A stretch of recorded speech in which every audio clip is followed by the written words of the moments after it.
I'm Marjorie Halstead, 68 years old, and for the first time in decades, I didn't have to set an alarm or pack anyone's lunch.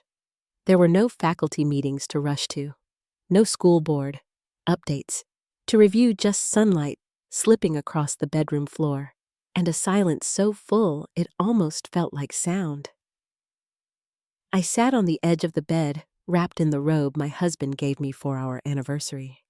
The house was still. It had been that way since he passed 4 years ago. The calendar said Tuesday, but the ache in my chest made every morning feel the same. I hadn't yet told my son that I wouldn't be attending my own birthday dinner before I go any further. Let me know where you're listening from in the comments, and tap the like button if you've ever felt like a guest in your own life. My name's Marjorie, but most folks just call me Marge. I spent nearly 35 years teaching English literature at the local high school in North Irving, Texas. I used to joke that my classroom smelled like old books and coffee because I lived there more than I lived at home. But those were good years, solid, not fancy, but full of meaning. My husband Ron and I bought this house on Willow Creek back when his print shop started turning a real profit. We had a son, Calvin. He was our world. Ron poured everything into that business so we could send Calvin to college, and I made sure there was always a warm dinner on the table and a book on the nightstand. After Ron passed sudden heart attack at the shop, everything slowed down. People stopped visiting as often, but Calvin and his wife Rebecca started coming by more. They brought groceries, checked on the gutters, made sure I was managing it. Felt kind at first. Soon those visits turned into errands. Grandma duty on Mondays, school pickup on Thursdays. Oh, and could I babysit Parker on Friday while they went to a fundraiser? I kept saying yes, because that's what mothers do. We say yes, even when we're tired, even when we had other plans, even when no one asks if we had plans last week. Rebecca called, bright and early, asked if I could pick up the kids and feed them dinner. She had a big presentation, and Calvin had a lunch with a new client. I mentioned I was supposed to meet Dorothy, my friend from college. We'd been planning this catch-up for weeks. Rebecca laughed and said, "Dorothy will understand this client's a big deal."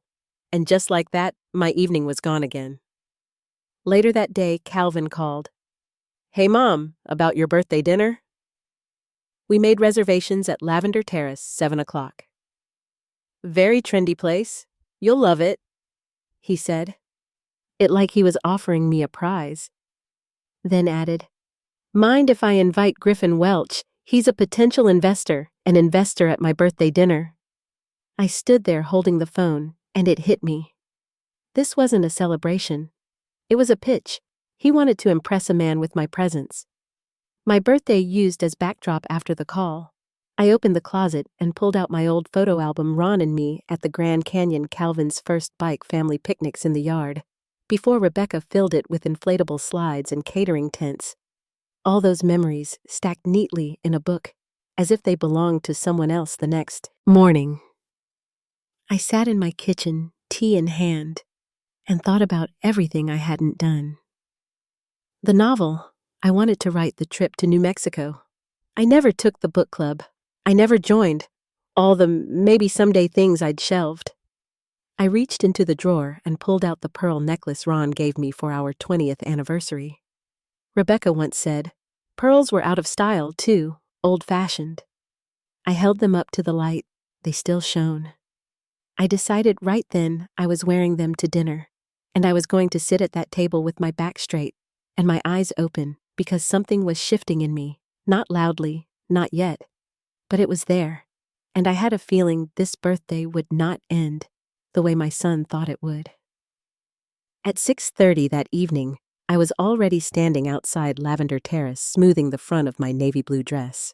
I'd chosen the pearls just as I'd planned, and I'd touched my hair with a little warmth at the ends the way Ron used to like. The building was glass and steel cold and modern, tucked into one of those business developments that always felt like they'd been assembled in a rush. Inside it was sleek white chairs, chrome fixtures, decorative plants placed just so. It smelled faintly of lemon and money. A young hostess walked me through the dining room to a table near the center where Calvin, Rebecca, and the kids were already seated. A man I didn't recognize sat beside Calvin in a tailored suit, flipping his napkin across his lap like he'd done it 1,000 times. Calvin stood up as I approached. "Mom, happy birthday," he said, giving me a quick hug. It felt rehearsed. Rebecca offered a compliment about my dress, then immediately shifted her gaze to the man beside Calvin. "This is Griffin Welch," she said, motioning toward him with a polite smile. "He's in real estate finance. We thought it'd be good to introduce him to the family." I nodded, shaking Griffin's hand. He gave one of those practiced smiles, the kind that never quite makes it to the eyes. "Pleasure to meet you, Mrs. Halstead," he said. "Calvin speaks highly of you." We all sat. I could tell the kids had been given a pre-dinner pep talk. Parker was unusually quiet, and Emma kept folding her napkin into triangles. The menus were leather-bound and heavy, and the prices made my stomach twist. I picked something small and familiar. Calvin ordered a bottle of champagne before anyone else could open their menus. "A celebration, right?" he said with a grin, already signaling to the waiter. When the glasses were poured, even the kids got a splash of sparkling juice to toast with. Calvin raised his glass. "To Mom," he said, pausing like he needed a moment to find the right words. "To a long, peaceful life and serene days ahead." I raised mine too, nodding gently, though his words sat strangely in the air. Serene, as if I were a painting in a quiet museum room. The conversation moved easily at first, mostly thanks to Rebecca, who had a knack for keeping the energy just high enough to distract from any awkwardness. They talked about Emma's school play, Parker's science project, the latest news from Calvin's office. I smiled where it made sense to smile, nodded at the right times. Griffin spoke about investment trends and travel. He mentioned something about waterfront properties and zoning approvals in coastal towns. Calvin leaned in when he talked, nodding, like he was memorizing every word. I glanced at the children. Parker was whispering something to Emma, who shook her head. They looked tired, or maybe just bored. Then came the cake. It was small, more symbolic than anything a single white candle in the center, a simple gesture from the restaurant. The waiter placed it in front of me, smiling politely. "Happy birthday, ma'am." He stepped back. Emma leaned forward, her voice soft. "Blow it out, Grandma." I did slowly, and the candle flickered out. Everyone clapped once lightly. Calvin looked toward the kitchen and muttered something under his breath about timing. By the time the main courses arrived, tiny plates of food that looked more like art projects than meals, the tone of the evening had shifted. Calvin set down his fork, wiped his mouth with the napkin, and gave me that expression I'd seen since he was 10 years old. The one he used before asking for something big. "Mom," he said, glancing at Rebecca, then at Griffin. "Remember what we talked about the other day?"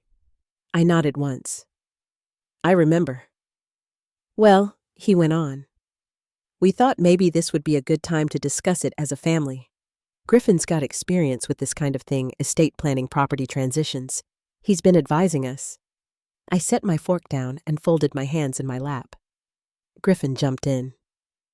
"Only if you're comfortable, Mrs. Halstead. In situations where family properties are involved, it's smart to plan ahead. Maximize value while minimizing complications." Calvin picked it up from there. "What we're suggesting, what we really think makes the most sense, is for you to transfer the house to us. We've already looked into options for you, Mom. There's a fantastic place called Sunny Grove. It's not a nursing home, it's modern with beautiful amenities close to everything." Rebecca smiled tightly. "Lots of folks your age love it. There are classes, walking trails, social groups." My voice came out quiet but clear. "I don't need a facility. I have a home." There was a pause. Griffin reached for his water glass. Calvin leaned in slightly. "We're not trying to push Mom. It just makes sense. The house is too much for one person. And frankly, it's time we started planning for the kids. Emma's going to need her own room soon. Parker needs a yard. This is the right school district. What's wrong with your current house?" I asked, Rebecca answered before Calvin could. The neighborhood's not ideal anymore. The schools aren't strong. It was fine when we were just starting out, but we've outgrown it. And you think my house is the solution? It's already part of the family, Mom Calvin said. It's where we celebrate holidays, where the kids come to play. We're just suggesting a transition, something more sustainable for you and for us. Rebecca leaned across the table, her voice softening. It's not about taking anything from you. We want you to be comfortable. The house is just too much. And what happens after the house? I asked. What else is too much? The print shop, my savings. They both went quiet. Calvin looked at Rebecca. She looked back. I knew then, this dinner wasn't about celebrating anything. It was a polite ambush, a strategy session dressed up as family time. I folded my napkin and set it beside my untouched plate. I'm not giving you the house, I said. Not now, not later. It's mine, and I'll decide what becomes of it. Calvin's face tightened. Mom, be reasonable? I shook my head. Let's just have dinner. The rest of the meal passed slowly. Conversation thinned. The children fidgeted, and even Griffin seemed eager to leave. The waiter brought out a final dessert, something with gold flakes and berry foam, and nobody touched it. Outside, the air had cooled. Calvin offered to drive me home. I declined and called a cab instead. Parker hugged me tight. Emma gave a hesitant wave. We're sorry if tonight upset you. Calvin said, his tone measured. We meant well. I nodded, but said nothing. Griffin gave me a handshake, and they all slipped into their car. As the cab pulled away from the curb, I looked back once at the restaurant lights fading in the mirror. I already knew what tomorrow would bring, and I knew what I was going to do next. The cab ride home from the restaurant was quiet. The driver didn't ask questions, didn't make small talk, and I was grateful. I sat back against the seat and watched the city roll by, buildings turning into neighborhoods, streetlights flickering across the windshield. By the time we pulled up in front of my house, the porch light had already come on, casting a warm glow across the brick steps. I paid the fare, stepped out, and stood still for a moment before unlocking the front door. Inside, everything was just as I'd left it. The hallway table with its bowl of keys, the framed photos lining the shelf above the fireplace, the scent of lemon polish lingering faintly from my morning routine. I walked into the kitchen, set my purse down, and filled the kettle with water. I didn't turn on any more lights, just let the soft lamp above the sink guide me as I made a cup of chamomile and settled into the chair by the window. The garden outside was dark, but I knew every inch of it by memory. I could picture the rose bushes near the fence, the little bench Ron had built beneath the oak tree, the row of herbs along the walkway. For years, I'd tended to that yard the way I once tended to my classroom, quietly daily, with care and attention. It had become a part of me. Upstairs, I opened the drawer in my desk and pulled out the folder I hadn't touched in over a year. The notes were still there. Printed pages, scribbled ideas, outlines for a book I'd always said I would write once I had the time. I flipped through a few of the pages, then closed it again and set it gently on top of the desk. I turned off the light and went to bed. The next morning, I woke up before sunrise. The air had that early stillness that comes before the world starts moving. I made toast and sat at the table with a pencil and pad, writing out the errands I needed to run. A dress fitting, a stop at the bookstore, groceries. On the bottom of the list, almost as an afterthought, I wrote, "Call Dorothy." Dorothy had been my closest friend since college. We'd taught at the same school for decades and had shared more cups of coffee than I could count. When I called, she answered on the second ring. "Happy belated birthday," she said. "I was going to call you yesterday, but I figured you'd be out celebrating." I told her about the dinner, though not every detail. She listened quietly. "You know, Marjorie," she said, after a moment, You've spent so many years showing up for everyone else. Maybe it's time you start showing up for yourself." I didn't say much back, just thanked her, and promised we'd meet soon. Later that afternoon, I took a walk around the block. The houses on Willow Creek were neat and stately, just as they'd always been. Lawns trimmed, porches swept. I passed the Duncan house Ron had helped install their fence years ago, and the Winchells, who used to leave tomatoes on our doorstep every summer. But now, most of the neighbors had changed. New families, younger couples. It wasn't the same street I remembered. When I got back, I opened the linen closet in the hall and started pulling things out. Not to pack, not yet, just to see. Some of the towels were still from our wedding registry. Others were gifts from past students or souvenirs from trips we took when Calvin was little. Everything had a place, but suddenly it all felt heavier, like it was holding me in place. That evening, Rebecca called. "Just checking in," she said. "Calvin wanted me to ask if you've thought more about what we discussed." I told her I wasn't ready to make any decisions. Well, she said, her tone bright, but clipped. "We only bring it up because we care. The house is a lot to manage, and there's that new assisted living complex with those great programs for seniors.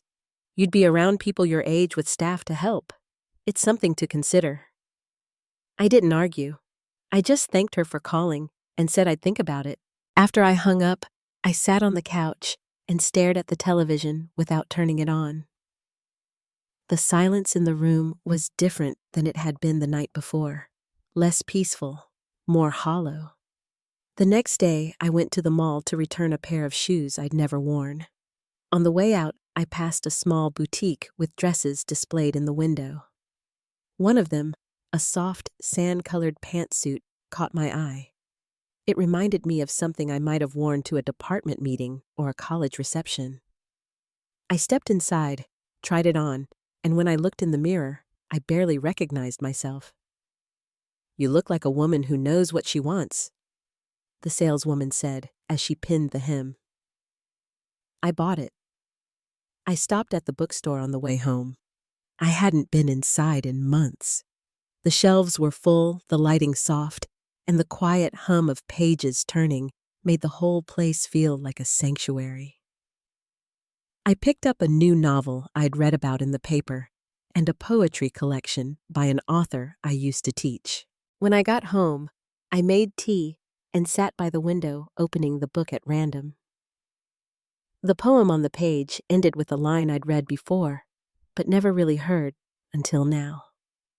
"Tell me, what do you plan to do with your one wild and precious life?"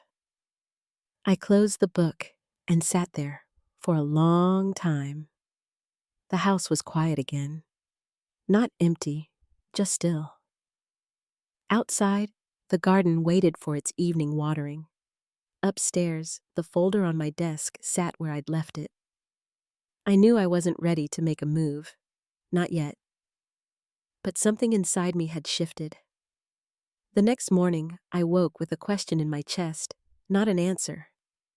But that question stayed with me all day. It followed me through breakfast, through folding laundry, through every corner of the house. That question would be the reason I picked up the phone later that afternoon and made an appointment with a realtor. It was time to find out what my life could look like if I finally chose it for myself. The sun was just beginning to rise when I sat down at the kitchen table with my notepad. I'd been awake for a while, though. Couldn't quite fall back to sleep after the line from that poem kept repeating itself over and over in my mind. I made a list. Nothing dramatic, just a list of next steps. Call the real estate agency, find an attorney, look into coastal listings. I didn't feel nervous, not really. I just knew it was time to move forward, and I wanted to do it with care. By 9 o'clock, I had a consultation scheduled with a realtor named Veronique Sullivan. Her office was in one of those glass-paneled buildings off the business loop, the kind of place Ron would have admired. When I arrived, A young woman at the front desk offered me coffee and led me down a quiet hallway to a corner office with tall windows and framed photos of houses hung with precision. Veronique was already standing to greet me. She looked to be around my age, silver hair styled neatly, eyes that didn't miss much. "Mrs. Halstead," she said, shaking my hand. "Please sit. Let's talk about your house." I handed her the photos I'd printed, shots I'd taken of the front walk, the kitchen, the garden in full bloom.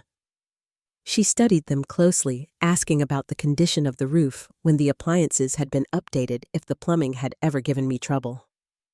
"It's a lovely home," she said, setting the pictures down.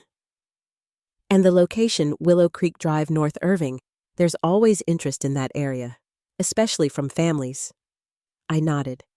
"That's what my son and daughter-in-law keep telling me." She offered a smile without pressing. "Are you looking to downsize locally or planning to move farther out?" "I want to move closer to the coast," I said. "Somewhere quiet." "Galveston, maybe?" Veronique leaned back in her chair and tapped a pen lightly against her notepad. "I think we can position this well. No public showings, just serious buyers by appointment only. We can keep it discreet." "That's important," I said. "I don't want my family knowing until the papers are signed." She didn't ask why, just nodded, like she'd heard that before. On the way home, I stopped at a cafe near the square. I sat by the window with a chicken salad sandwich and a glass of iced tea, watching people come and go. It had been a long time since I'd done anything in the middle of the day, just for myself. That afternoon, I called Malcolm Higgins, our old attorney. He'd helped Ron and me draft our wills over 15 years ago. His secretary told me the next opening wasn't until the following week, but when I gave my name, she paused. "Can you come in at 2 today?" I was early, so I waited in the lobby, taking in the thick carpets and oak paneling. Malcolm's office hadn't changed. Still the same bookshelf lined with law books, the same leather chairs that creaked when you sat down. He looked older now, with more gray in his beard, but his voice was steady as ever. "Marjorie," he said, shaking my hand. "It's been a while. What can I do for you?" "I want to change everything," I told him. "The will, the distribution. I'm selling the house." He didn't react at first, just motioned for me to sit, then pulled a folder from his drawer. "All right, let's walk through it." The old version was exactly what Ron and I had agreed to. Calvin would inherit the house, the savings my portion of the print shop. A few keepsakes went to friends and colleagues. It had seemed fair at the time. "I want most of the proceeds from the house to go toward a scholarship fund," I said, "for students in the literature department at the college. And another portion to the local library. The rest should be split into 2 parts, one for me to live on, and the other into a trust for the grandkids. They can't touch it until they're 25. Malcolm looked up from his notes. "And Calvin?" I took a breath. A small amount, just enough that he can't claim he was forgotten. He leaned back, arms crossed. "May I ask what brought this on?"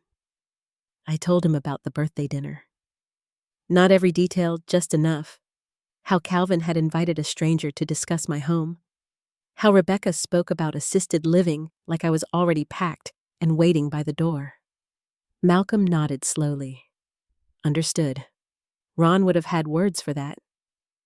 We spent the next hour reviewing language, adjusting clauses, drafting the updates. He also suggested I revise the power of attorney for medical decisions, assigning Dorothy instead of Calvin. I agreed. "I'll have everything ready for signing on Monday," he said, sliding the papers into a manila envelope.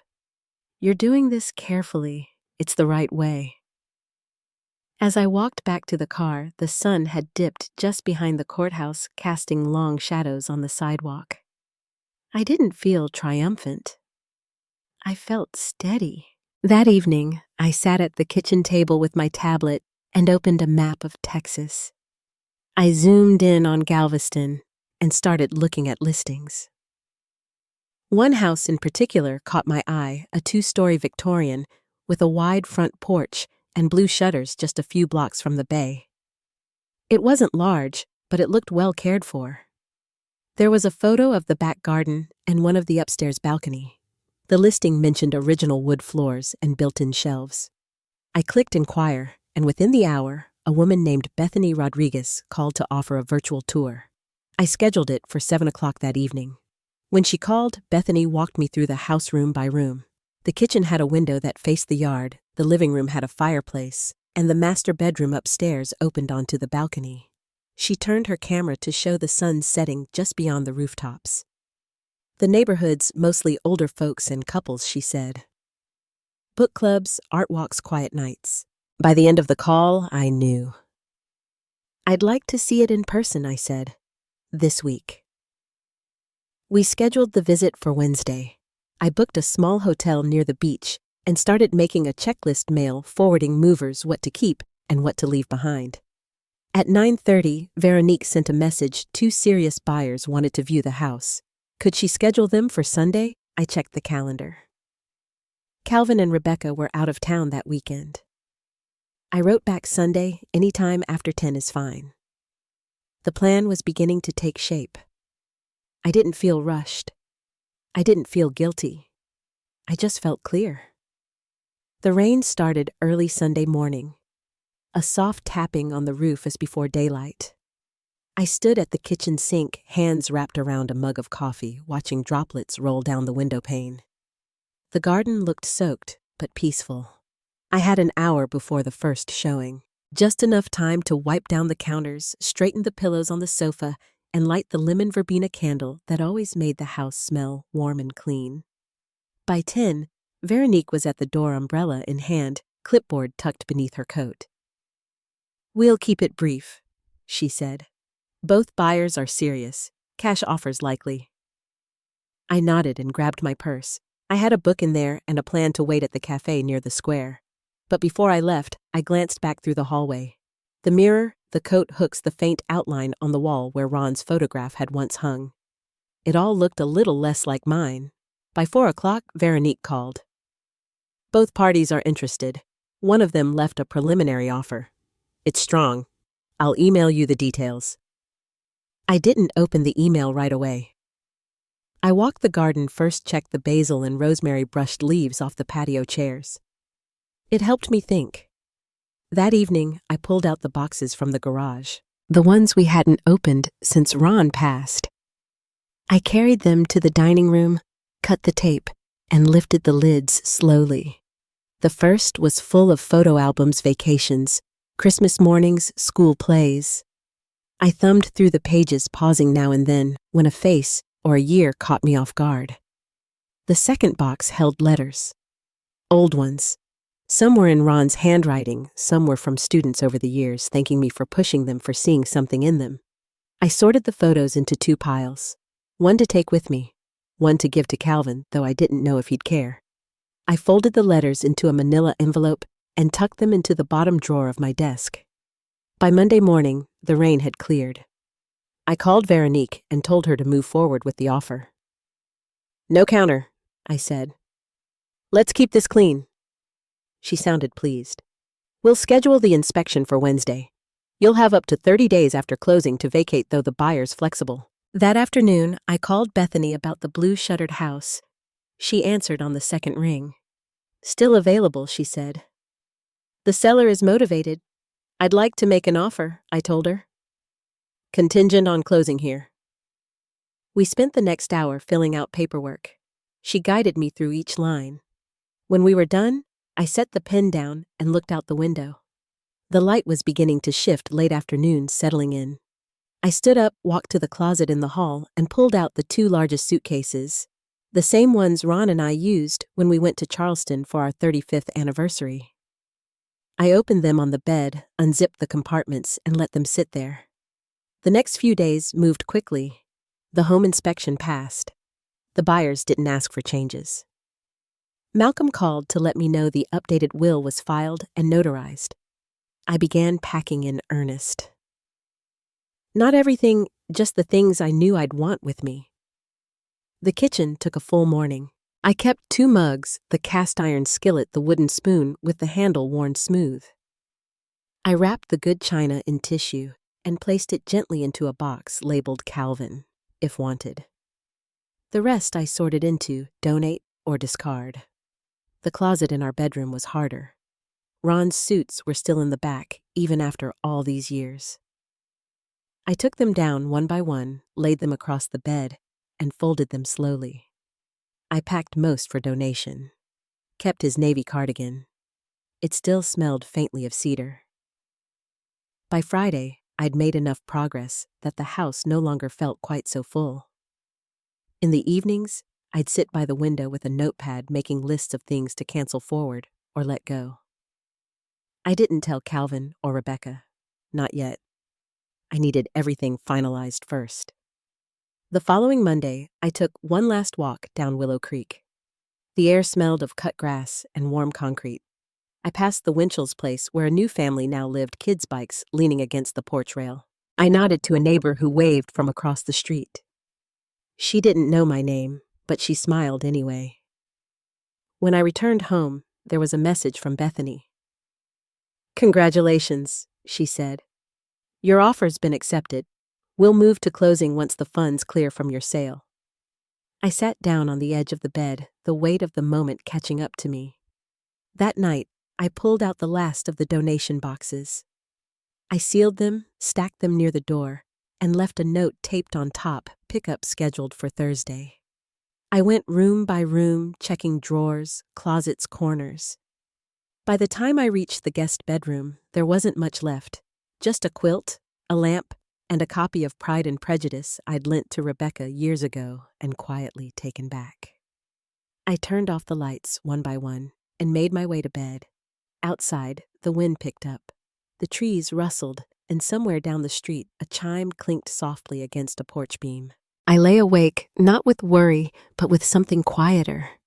A sense that the center had shifted, and this house, this life, was no longer where I belonged. In the morning, I would call the moving company. The call came just after 8.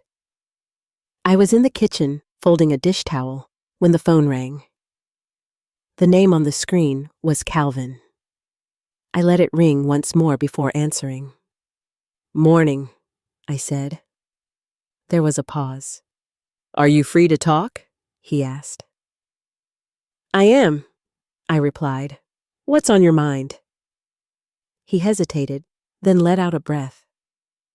"Rebecca and I were wondering if you've made any decisions yet. About the house. About everything." "I have," I said. "The sale is moving forward. I'll be out in a few weeks." Another pause. You didn't tell us." "I wasn't sure it mattered," I said simply. There was a long silence on the other end. I could hear faint movement, maybe a door closing, maybe him walking out of a room. Then his voice again quieter. "Mom, can I come by later today?" "Alone?" I agreed, and we set a time for 1. I spent the morning in the garden. The hydrangeas had begun to bloom, and I trimmed them back gently, gathering a few blossoms into a jar for the table. I vacuumed the living room, wiped down the bathroom sink, and took the last of the cardboard boxes to the car. At 1 o'clock sharp, Calvin pulled into the driveway. He got out slowly, no suit today, just khakis and a soft blue sweater. His shoulders looked heavier than usual. He stepped inside, took a look around, and nodded once. "You've been busy," he said. I gestured toward the kitchen. "Tea." He nodded, and we sat at the small table, the one we'd bought at a yard sale 30 years ago and repainted robin's egg blue. He rested his hands flat on the surface, then laced his fingers together. "I'm sorry," he said. I waited. I shouldn't have let things get like this. I shouldn't have let Rebecca push so hard. It wasn't fair. I stirred a spoonful of honey into my cup and looked at him. "Why did you—" He looked down, rubbed the corner of his eye. "I think I wanted things to be simpler than they were. Rebecca's always had opinions, and sometimes it was easier to go along than push back. But seeing the listing go up, seeing your name missing from our holiday plans, it hit me. You were just Gone. I was still here, I said. He nodded. I know. He pulled an envelope from his coat pocket and slid it across the table. This is from me, not from Rebecca. It's a letter, not a solution, but it's honest. I took it, but didn't open it. I know I let you down, he continued, but I want to do better, if you'll let me. I nodded once and stood to refill our cups. We didn't talk about Rebecca. We didn't talk about the new place or the legal documents. We sat, drank our tea, and let the silence fill the spaces between us without rushing to fill them. When he left, he paused at the door. Can I help with the move? You can bring the cookies, I said. He gave a small smile and stepped outside. I waited until the next morning to open the letter. It wasn't long. A few pages handwritten in his neat print. He wrote about memories, summers at the lake Sunday breakfasts, the way I used to leave notes in his lunch bag. He admitted he hadn't been paying attention, that he'd mistaken my quiet for consent. He ended the letter with a question. Can we start again, wherever you are? I folded it neatly and placed it in the same drawer where I'd kept Ron's last birthday card. Later that day, the movers came to give an estimate. I showed them the rooms, pointed out the items staying behind for donation. I stood in the garage watching as they measured furniture and calculated hours. It felt strange to see someone else assessing my life by volume and weight. That evening, Rebecca called. I let it go to voicemail. She tried again the next morning, this time leaving a message. Her voice was brisk but polite. Calvin told me you're moving. I'd like to meet and talk, just the two of us, if you're willing. I waited until the following afternoon before returning the call. We met at a cafe not far from the courthouse. She wore a sharp gray blazer and carried a leather planner. We ordered tea. She opened her mouth to speak, but I raised my hand gently. Before we begin, I said I want to make something clear. I'm not here to revisit the past. I'm not here to argue. I'm moving forward, and I ask that you respect that. She blinked, surprised, then nodded. Understood. She apologized formally, carefully. She admitted she'd acted from a place of control, not care. She said she recognized now that her help had felt more like pressure, that maybe she'd confused efficiency with kindness. I didn't respond right away. I just sipped my tea. I don't expect forgiveness, she added, but I thought you deserved the chance to hear it. I thanked her. We parted with a quiet handshake. Back home, I finished packing the last 2 boxes. The house felt different now. Not just emptier, but lighter. I walked from room to room one final time that evening. The creak of the floorboards, the smell of lavender from the drawer sachets, the soft click of the hallway light. I paused at the back door, looked out at the yard where Ron used to stand watering the grass in the evenings. In the morning, I would sign the papers. I would hand over the keys, and I would drive toward a house with blue shutters and a view of the trees. Something had changed, not just where I lived, but the shape of the space I now claimed for myself. The moving truck pulled away just after noon. I stood in the driveway of my new place with the keys in one hand and a paper bag of sandwiches in the other. The shutters on the windows were a faded blue, same as in the photos, and the porch had a crooked board near the step that I'd already marked for repair. The house was smaller than the old one, but the space felt like it fit me. Not a museum of memories, just a quiet, clean slate. Inside, the boxes had been stacked neatly in the front room. I walked through each space slowly. The living room had a window that faced the trees. The bedroom had morning light. And the kitchen, though older, had a view of the garden out back. A square of overgrown dirt framed by worn stepping stones and a broken bird bath tipped on its side. I made a mental note to start clearing it once the weather warmed. By 4 o'clock, I had unpacked most of the essentials, A kettle, some dishes, a lamp, 2 folded blankets.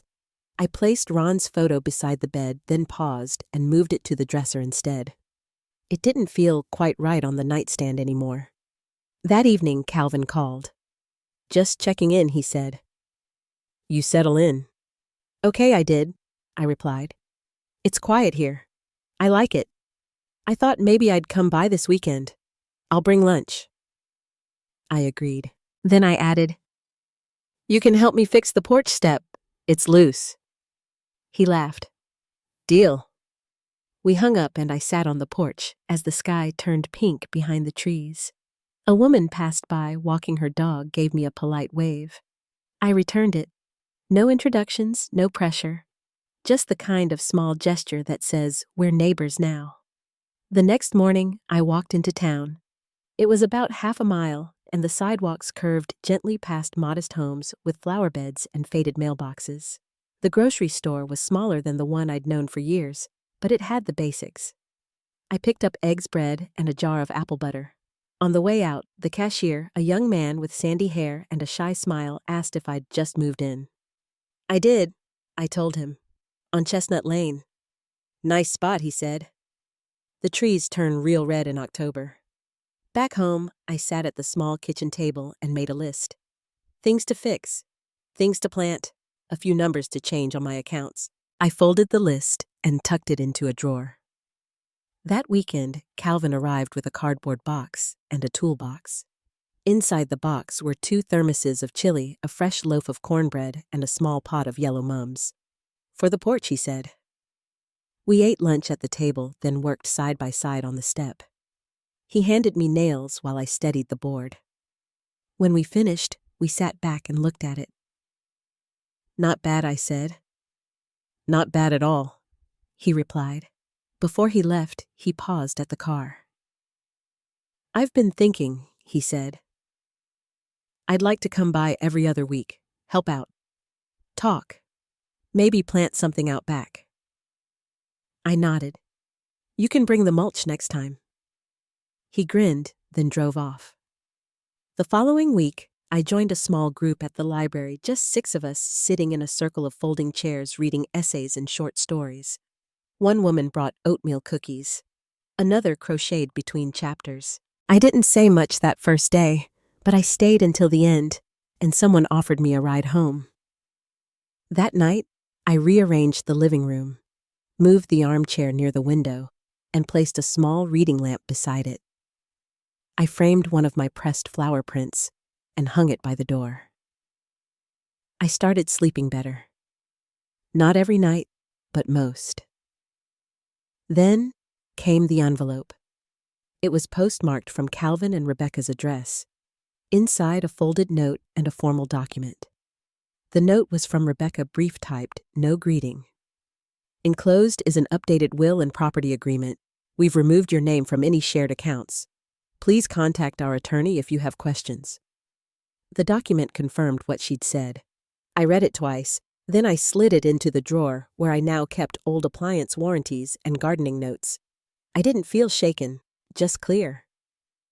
That Saturday, I called my lawyer, made a few updates to my own estate plan, and left instructions that everything be handled quietly. That afternoon, Calvin came by with a bag of bulbs and a small rake. We worked in the backyard in comfortable silence.